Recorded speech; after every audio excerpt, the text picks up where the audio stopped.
بسم اللہ الرحمن الرحیم۔ شروع اللہ کا نام لے کر جو بڑا مہربان نہایت رحم والا ہے۔ ایک دفعہ کا ذکر ہے، ایک گاؤں میں ایک بوڑھا کسان رہتا تھا۔ اس کے 7 بیٹے تھے اور وہ سارے ہی محنتی نیک لائق تھے، اپنے ماں باپ کے فرمانبردار بھی تھے۔ وہ سب مل جل کر رہتے اور ایک دوسرے کی ہر کام میں مدد کرتے تھے۔ ان 7 میں سے سب سے چھوٹا بیٹا جسمانی لحاظ سے اپنے باقی بھائیوں سے کمزور مگر ذہین تھا۔ وہ اکثر ہی بیمار رہتا تھا۔ ایک دفعہ دیہاتی بوڑھے نے سب بیٹوں سے کہا کہ ہم اپنا نیا مکان بناتے ہیں اور گھر میں ہی مسجد بنائیں گے، جس پر سب نے اپنے باپ کی ہاں میں ہاں ملاتے ہوئے راضی ہو گئے۔ مگر دیہاتی بوڑھے نے کہا میں مسجد عام مٹی سے نہیں بنواؤں گا، جس پر سب حیران ہوئے اور سوچنے لگے۔ تبھی ان کے باپ نے ان کی مشکل بڑھاتے ہوئے کہا کہ میں چاہتا ہوں کہ مسجد کی لپائی جنت کی مٹی سے کریں، جس پر سب کے سب حیران اور بہت پریشان ہوئے کہ جنت کی مٹی لائے تو لائیں کہاں سے۔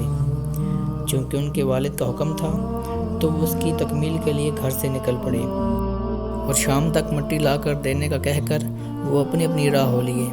مگر سب سے چھوٹا بیٹا بیمار ہونے کی وجہ سے گھر پر ہی رہا۔ باقی سب بھائیوں نے مشورہ کیا کہ انہیں اس معاملے میں گاؤں کے معزز اور عقل مند لوگوں سے مشورہ لینا چاہیے، تو وہ سیدھا گاؤں کو چل پڑے اور اپنے مسئلے کا حل دریافت کرنے لگے۔ ان کی بات سن کر سب نے انہیں یہی کہا کہ آپ کے باپ نے آپ کو ایک ناممکن کام کے پیچھے لگا دیا ہے۔ خیر، وہ ایک کے بعد دوسرے کے بعد تیسرے اور ایسے ہی کتنے لوگوں سے ملے، مگر کسی کے پاس بھی ان کے اس مسئلے کا حل نہیں تھا۔ سارا دن وہ ادھر سے ادھر پھرتے رہے اور ڈھونڈتے رہے، مگر جنت کی مٹی اس دنیا میں کہاں سے ملے۔ آخر کار شام کو تھک کر واپس ہو لیے۔ گھر پہنچے تو سب کے چہرے تھکاوٹ اور ناکامی کی وجہ سے لٹکے ہوئے تھے اور سب یہی سوچ رہے تھے کہ وہ اپنے باپ کو جا کر کیا جواب دیں گے کہ کیوں نہ لا سکے۔ اور جیسے ہی وہ گھر پہنچے تو آگے کا منظر دیکھ کر سب کے سب حیران رہ گئے۔ وہ کیا دیکھتے ہیں کہ ان کا سب سے چھوٹا اور بیمار